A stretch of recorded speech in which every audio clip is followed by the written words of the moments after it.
Carter Starocci is going for an unprecedented 5th NCAA title, and the biggest obstacle standing in his way is not Parker Keckeisen.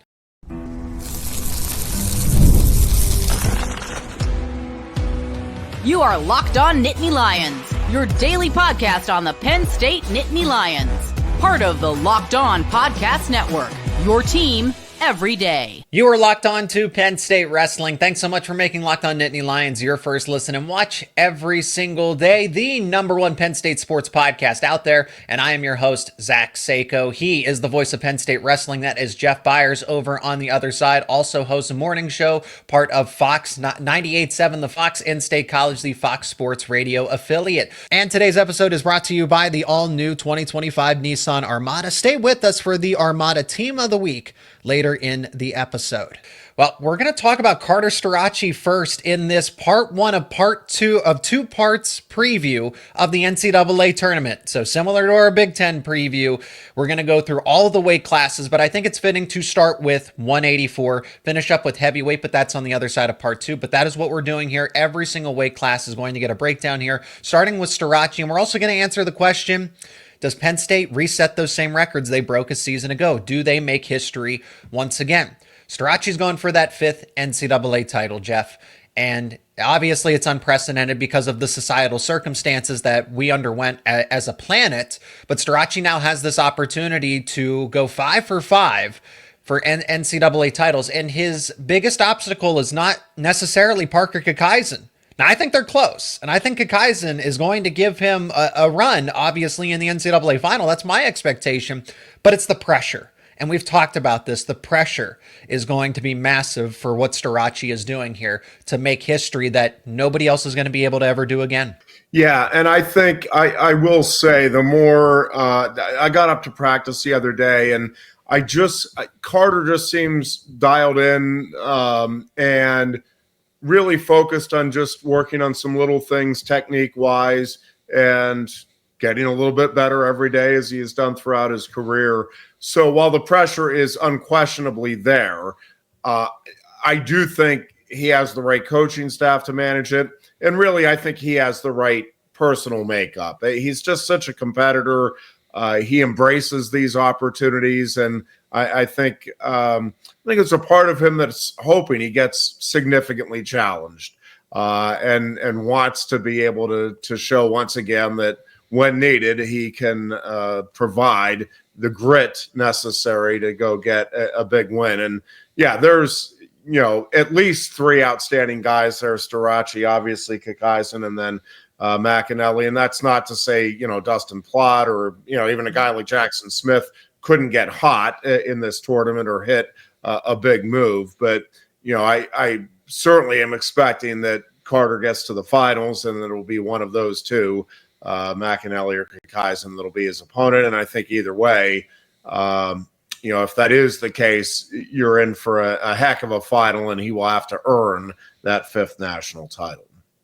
There wasn't a lot that separated Starocci and Keckeisen in the NWCA All-Star Classic, and then over the course of the season, there wasn't much that separated them. I know they didn't face each other. However, Starocci and Keckeisen went undefeated, won their respective conference title, and they were dominant every stretch, every match of the way, racking up bonus points. So they're close in terms of when you look at the most dominant wrestlers for the entire season. Both of them finished in the top 10. I think Starocci was just slightly above as the 4th ranked wrestler, and Keckeisen was the 5th.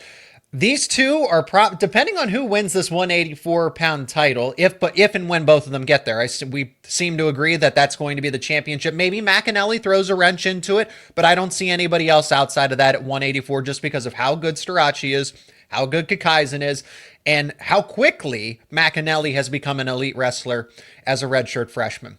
But he could disrupt things on the other side of the bracket. But if it's Starocci and Keckeisen, whoever wins that match is going to ultimately win the Hodge Trophy as well. Certainly will have a very strong case for it. And if it's Starocci, it's hard to imagine that he won't receive the Hodge Trophy. But yeah, I mean, I think it's going to be a competitive match, regardless of who's there in the finals. But it is one thing to be competitive with Carter Starocci to keep it close. It is another to actually find a way to beat him. And, nobody's been able to do it for the last, 3 competitive seasons plus. What makes him better than Keckeisen? Because, like I said, I know there's the head-to-head victory, 4-1 in sudden victory, though, and say that scramble just doesn't go Starocci's way. He's ultimately able to overpower Keckeisen, but that's not going to be a guarantee every single time. Do you think it's going to be the same way where it's a 4-1 sudden victory? Because I really don't see it any different, where you don't want to be the one to make that glaring mistake. Yeah, I mean, I have to believe that Keckeisen has kind of targeted Carter all season long, that there's been a part of his workouts that have been specifically directed at trying to figure out how to beat Starocci. But, he's certainly not the first person to devote some time and energy to it. I do think Keckeisen is a really special wrestler. He is an elite talent. He has a terrific mindset himself. I think he, would very much fit in with the Penn State culture in terms of his gratitude and his just relentless work ethic. So again, and McAnally, from everything I can gather, is very much the same way. Just a guy that puts everything into the sport, but a humble person and somebody that realizes that, the wrestling is all about constantly challenging yourself and learning. So again, I think you have 3 really special guys here. And I think the finals, however that turns out, is going to be worth tuning in for. And again, Carter just has very consistently figured out how to win those matches one way or another. And the thing with Carter is, he can beat you if he needs to ride you. He can beat you if he needs to get out in short time. He can beat you with a takedown. And not to say that Keckeisen and McAnally aren't capable of doing the same thing, but Carter's track record in just finding a way to get the win, doing whatever it takes to get the win, is something that's very, very special. And again, I don't think any wrestler is unbeatable, but I think it's going to take a truly remarkable and special effort to stop Carter from his mission here. McAnally, it's very tough to take Starocci down, and McAnally did just that, but Starocci ultimately adjusted and was able to outlast him in sudden victory. If and when Starocci and Keckeisen meet once again in this cycle, in this wrestling cycle, I would expect nothing less of a sudden victory takedown. Maybe they even go to tiebreaker, right? And I imagine that's going to be the last match in NCAAs as well. That's how it should be. Yeah, I'm certainly anticipating that that's the case, especially if it is those two, because you'll have a couple of returning champions, which you have the potential at a few weights for that to occur. But yeah, with Starocci's pursuit of 5, that you certainly would anticipate that will be the final bout. And again, I think it's going to be some must-see TV. Let's start to get into the team aspect of it, as Penn State set the mark with 172.5 points, won the team standings by 100 points. Second place was Cornell at 72.5. Penn State, because of the way this team can rack up bonus points, because there are 9 title contenders. Braden Davis certainly will. I'm confident he can make the podium here. And again, we're going to break it down weight class by weight class. But the point being is that you have 10 spots in the lineup that are going to finish 8th at least, at the very least, or better, on top of the fact that there are 9 NCAA title contenders. Now, am I guaranteeing that all 9 are going to make it? No, but they had 6 a season ago. I think it's realistic to expect at 5 is the lowest. I think that's the worst case scenario. And then somewhere in the neighborhood of 7 or 8 is truly the best case scenario, just because that's going to be very difficult to get all 9 of the legitimate contenders into the finals there. But if Penn State gets 6 finalists again, and with all the bonus points they're going to rack up, that 172.5 mark is very much within reach once again. Yeah, I mean, so the exciting thing to me from Penn State's perspective is just being able to watch the pursuit of all kinds of records that this team can chase down. And again, they may not get any of them, but I think in play here, definitively in play, no team has ever had more than 6 wrestlers get to the NCAA finals. Could this team get 7, 8, 9, even, possibility of 10? Yeah, I think that's possible. But again, getting 7 in there, yeah, that seems possible. And not a far-fetched dream here for Penn State. No team has ever had more than 5 individual champions. Could Penn State get 6 or more? Yeah, that could happen. Only Minnesota in 2001 has ever had 10 All-Americans. Could Penn State match that mark? For sure, that could happen. Again, could Penn State set the scoring mark? Well, sure. If some of those other records fall, it's all but assured that Penn State would. So, again, no guarantees on any of this, but I think it is exciting and, worth keeping an eye on. Hey, how many of these records can Penn State match or in some cases surpass this season? And again, to me, what Penn State has a chance to do here is set itself clearly as the best team in college wrestling history. I think last year's team has a very strong argument that it was the best in history, but I think there's 2 or 3 other teams that can make the claim and, pose reasonable arguments that, hey, no, we actually think this team was better. If this Penn State team gets 10 All-Americans, gets 7 or more in the finals, gets 6 or more champions, and sets the scoring record, then there is no debate. It's not. People can make an argument, I guess, another way, but it's not a reasonable argument at that point. So again, it's going to be fun to see this team try to chase down some of these records. And again, whether or not it does or not, to me, the fun is going to be in seeing them pursue it and seeing what all this team this year can accomplish. This is part 1 of a 2-part preview for the NCAA tournament, talking about Penn State, and we're going to go weight class by weight class now. So Carter Starocci was the lead off because of what he is doing. What he's chasing after is unprecedented here. Got the team aspect taken care of. Luke Lilledahl, can he start to set himself up to be a potential 4-timer? We're going to talk about the true freshman's path along with Braden Davis and others coming up next here on Locked On Nittany Lions. The Armada Team of the Week is brought to you by our friends at Nissan and the all-new 2025 Nissan Armada. Each week, our Locked On college basketball experts are picking one team that stands apart. From top-seeded stars to the unexpected upsets, these guys showcase the strength and the sheer power needed to push their team forward. And this week's Armada and clear-cut Team of the Week is the Florida Gators. The Gators, led by Walter Clayton's 17 points a game, just dominated the SEC tournament, winning each game by at least 9 points. Not only did Florida grab the 4th number 1 seed, but they are the nation's most efficient offense. When it comes to the Nissan Armada, they say go forth and conquer, and that's exactly what the Florida Gators have done here.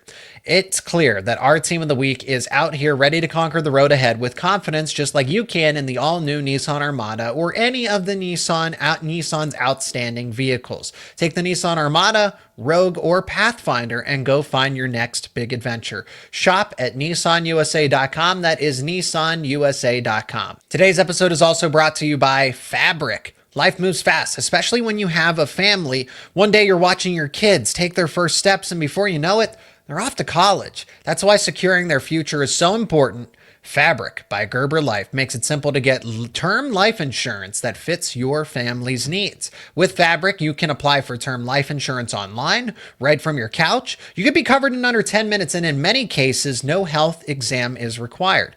Gives you peace of mind. As a parent, you want to make sure that your family is financially protected no matter what happens. Fabric gives you that peace of mind. And they offer affordable coverage. You can get millions of dollars in coverage for less than $1 a day. So protecting your loved ones doesn't have to break the bank.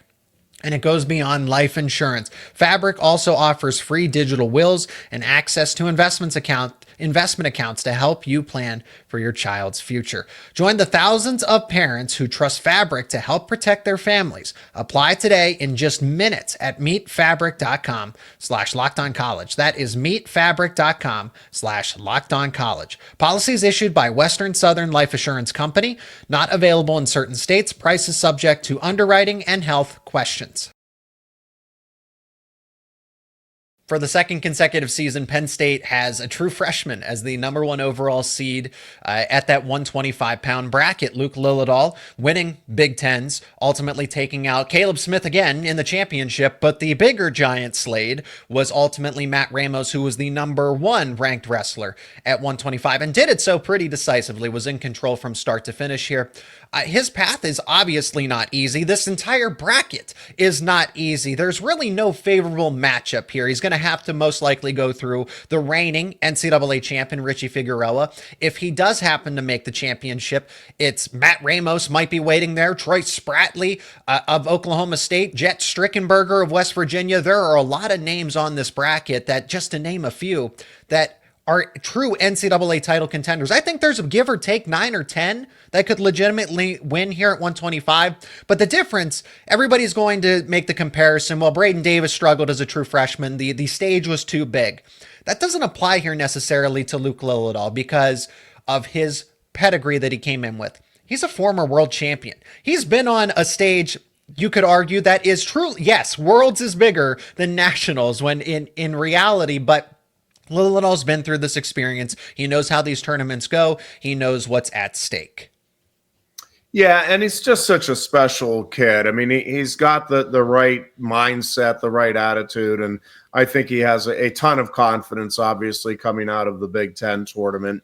And, yeah, I mean, this weight class is on paper wide open, and I think there's probably 6, 7, maybe more kids that you could conceivably see standing on top of the podium Saturday night in Philadelphia. I really like Lilledahl's chances. I like the way he's wrestling really since the end of January, and with the exception of, a few seconds of the match against Macron, I just think you've seen him take that game to another level. I think he's really good at applying the lessons, win or lose, that he learned throughout the course of the season. He's a really coachable kid, and I think he is set up for success. Now, whether success is a national title or, a third or a fifth place finish, we'll find out. But I definitely think he is right there in the running for a national title. And I'm kind of expecting him to be the guy here come Saturday night that does claim the national title at 125. I'm really impressed by the way he wrestles, by the mindset he has, and by his ability to adjust and adapt throughout the course of a season.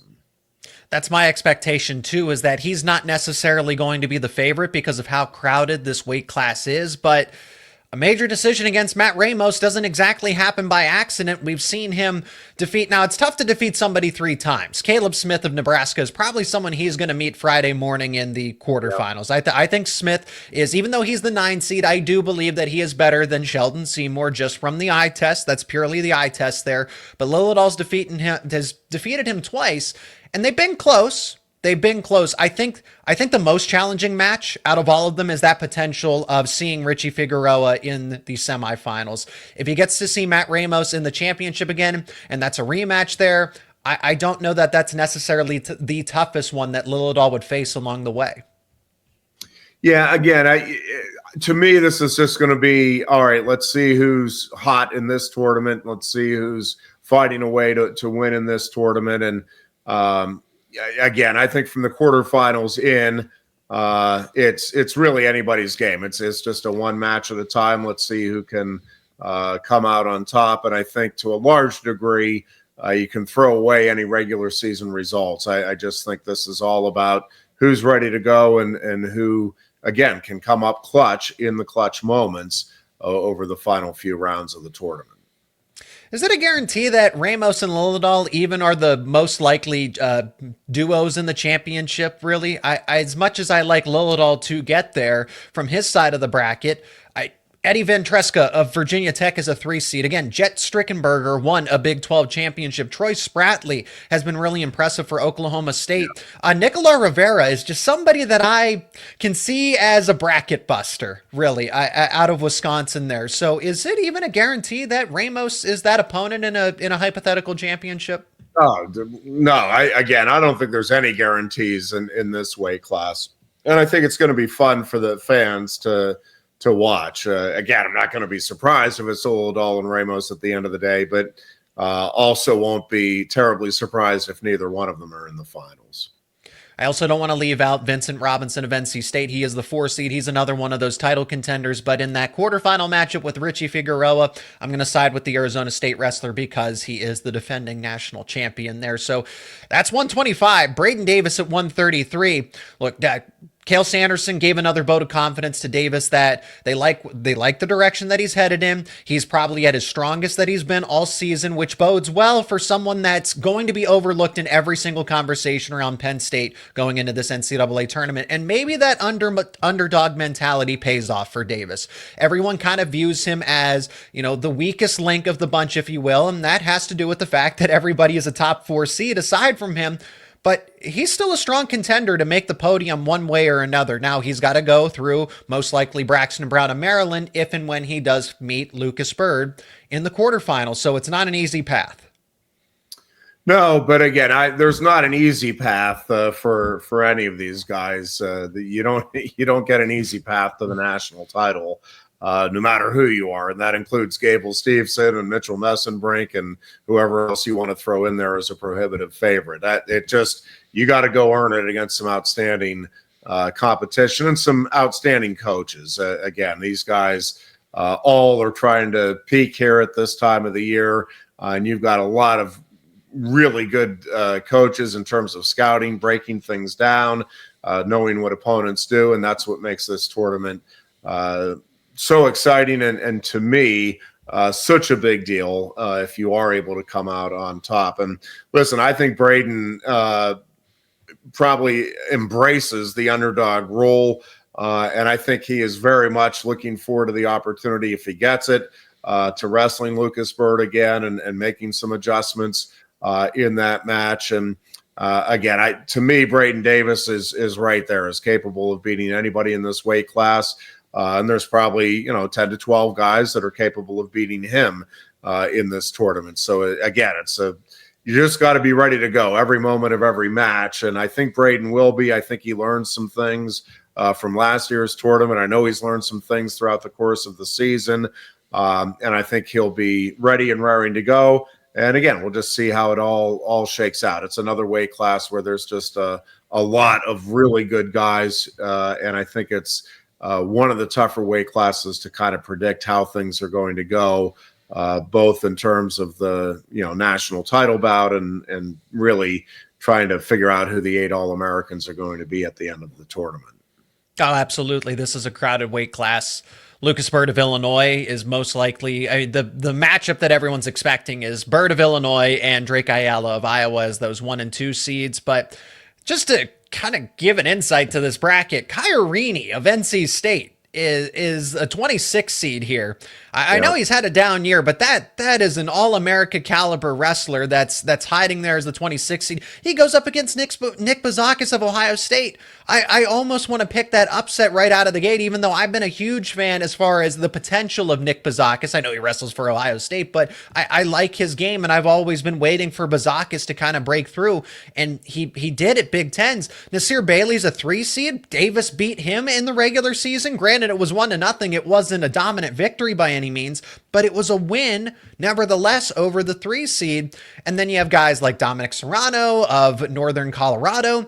Again, Braxton Brown as a 9 seed, Jacob Van D of Nebraska as a 17 seed, who Lucas Byrd will have to wrestle there. There's just a lot of upset potential along the way that could really disrupt this bracket. Jeff, to kind of wrap up 133, and then we'll get to Beau Bartlett and Shayne Van Ness because they're title contenders and title favorites. If you're looking at the odds makers, the way they're projecting this, Davis, what gives you the optimism, the confidence to say that yes, there is an outside chance that Davis could be in the national finals if all goes well? Yeah, I think it's just mostly it's his mentality. I mean, and I think he's underrated in terms of his talent and his ability, and he's awfully tough to score on. I think, again, he'll make some adjustments. I think it's good that he got the feel from Lucas Byrd and kind of knows now what that match feels like and what it is he's going to need to try to do to reverse the regular season result. But again, this weight class to me is just going to be a whole lot of fun to watch, really right from the get-go. Again, most of these weight classes, I'm saying quarterfinals in, look out, it's going to be fireworks and fun to watch. 133, I'm going to tell you right out of the gate that there, I'm with you. I think the potential is there for a bunch of upsets. I think regardless of whether we see the upsets or not, you're going to see a lot of high-level wrestling and really competitive matches, again, right from the first round through the national title bout. Beau Bartlett at 141, Shayne Van Ness at 149. These two are certainly title contenders and stronger ones at that, but they're going to have to go through opponents that they're all too familiar with if they want to get to that championship bout. We'll tell you who and how they do it coming up after the break. Today's show is also brought to you by Upwork. Scaling your business requires the right expertise at the right time. With Upwork, you can find specialized freelancers in marketing, development, design, and more, experts ready to help you take your business to the next level. Upwork gives businesses flexibility by connecting them with top freelance talent across multiple industries, including IT, AI, web development, and marketing. Whether you need extra hands for a project or a long-term partner, Upwork makes hiring simple and affordable. You're going to be able to find the right talent. If you need help with a marketing campaign, Upwork can connect you with a freelance expert who delivers incredible results. Fast and easy hiring. If you post a job, it's free and simple, and within days with multiple qualified candidates to choose from, and you have cost-effective growth with Upwork. Instead of hiring full-time, Upwork helps you find affordable, top-tier freelancers to scale your business efficiently. Visit Upwork.com right now and post your job for free. That is UPWORK.com, Upwork.com to connect with top talent and grow your business today. The NCAA tournament is here, and so is the bracket breakdown. Locked On Podcast Network and Amazon Fire TV channels are teaming up to deliver NCAA tournament coverage like never before. Watch studio shows featuring former players and Locked On's local experts as they guide you through every upset, buzzer beater, and bracket matchup. Stream it all for free on Amazon Fire TV channel. Search Bracket Breakdown to see it all for free. It's your team every day. And we'll talk about Shayne Van Ness, but starting with Beau Bartlett first. 141, Bartlett's the 2 seed. I thought he had the case for the 1 seed, but so be it. And he's now on a crash course once again. Now everybody assumed in the Big Ten Championship, but they met in consolations, and Bartlett defeated Jesse Mendez back-to-back.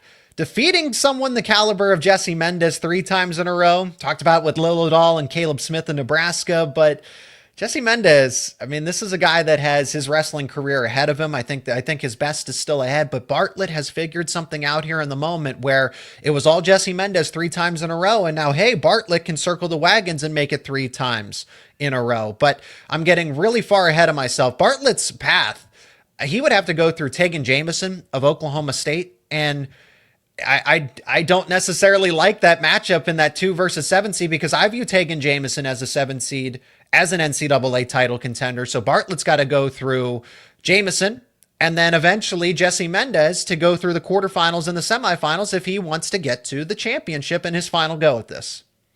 Yeah, this is another way. I think it's just going to be fun to watch. I really like Bartlett's chances of winning the national title here. I just think his mindset is really, really good.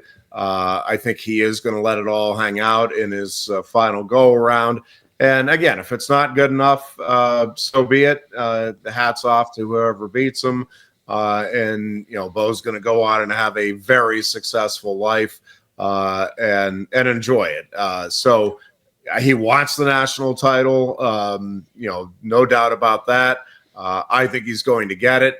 But again, the nice thing is I do think he has everything in perspective. And if he doesn't win it, it's not going to be something where he thinks this season was for naught or his career was for naught. It's he's going to be eternally grateful for the opportunity to have competed here at Penn State. And Penn State fans, I think, will be eternally grateful that they got the opportunity to watch Beau Bartlett wrestle in a Penn State singlet. So I'm excited to see him finish up his career, and I'm hoping he goes out in the way that he wants to, in the way he's envisioning. And I just, again, we'll see how it plays out. I have a really good feeling about Bartlett in this year's NCAA tournament.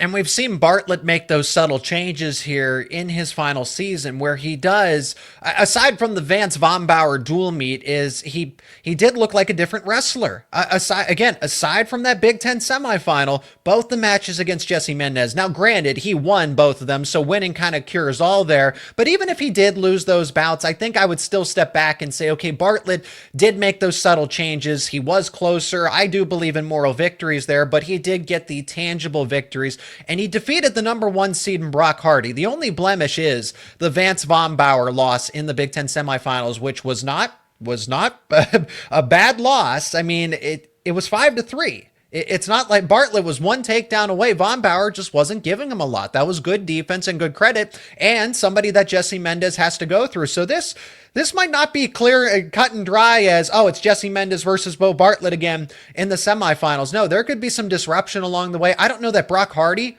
makes it to the semifinals or the championship. He has to go through Andrew Alirez. If my best prediction, my best guess is Andrew Alirez and one of Beau Bartlett or Jesse Mendez in that 141 final. Yeah, again, this weight class, I thought all year that those three were kind of a little bit better than anybody else there. But, Brock Hardy had himself a Big Ten tournament, and I think he is dialed in here. I think there's probably, 7-8 guys that are capable of going out and winning the national title now here at 141. I really like what we're seeing from Bartlett, even with the loss to Vombauer. I think now having that experience under his belt is just going to, again, further enhance his chances here to win the whole thing. But this is going to be a weight class where I think you're going to see a bunch of, really tight scores, certainly from the quarterfinals in. And the big beneficiary is going to be the fans of college wrestling, because I just think, again, quarterfinals in especially here, you're going to see nothing but top-notch wrestling. 149 is the same way, even though I think it's a little more top-heavy, if you will. It's not as spread out. Caleb Henson is going to be the odds-on favorite, even though I'll mention DraftKings actually has Shayne Van Ness as their title favorite at 149, which I will admit is shocking to me because Caleb Henson, the loss to Ridge Lovett, right? In terms of the odds aspect of it, Shayne Van Ness is getting maybe a little more credit than most people are going to give him going into this tournament. But with that out of the way, most people are going to say that Caleb Henson and Ridge Lovett will be the finals matchup. I think Shayne Van Ness, the biggest challenge here is getting through Ridge Lovett after you lost to him the first time so decisively in that semifinal. I don't even know that Caleb Henson is a sure thing at 149. I'm circling Paniro Johnson out of Iowa State as a 4 seed. Kyle Parko's a 5 seed at Iowa. So there are plenty of strong title contenders in this bracket. Yeah, I think Lovett's length is the concern there for Van Ness. But again, I think having that feel from the dual meet and being able to make some adjustments and kind of same thing. I just think Shayne is really fresh right now, both physically and mentally, just really ready to go here. And there's probably 3-4 guys for sure that are in the mix here to go win a national title. Henson has been very good, very consistent throughout the year. Again, Lovett is just so tough to score on and so good using his length to his advantage. But there's something to be said for the grittiness here of Van Ness. And again, he has such a good offensive arsenal that he's another one that can beat you in a bunch of different ways. And I think it's just going to be another exciting weight class to see how it all shakes out. But certainly I like Shayne Van Ness's chances here of standing on top of the podium again on Saturday night. Any concern with the 6 or the 11 seed to kind of wrap up this part one here? Sammy Alvarez has a lot of potential to be kind of one of those disruptors of the 149 bracket. And then Lachlan McNeil of North Carolina. Now, I think Shayne Van Ness matches up very well against them. But if most people, if they're going to pick an upset in this bracket, it's either Alvarez has a case and so does McNeil of North Carolina. Yeah, I like McNeil a lot. I just think he's a really solid wrestler, and I do think that has a chance to be a really entertaining quarterfinal match for Shayne Van Ness. But again, I really think Shane's ready to go here, and I think he's going to be a very tough out for anybody at 149 here this weekend. Well, that's going to wrap it up for part one. This is part one of a 2-part series, so we'll go through 157 all the way up to heavyweight to finish previewing the NCAA tournament as a whole. So that's going to do it for this edition of Locked On Nittany Lions. Let us know your predictions, your thoughts down in the comments section. Leave a like on this episode, share it with friends and family.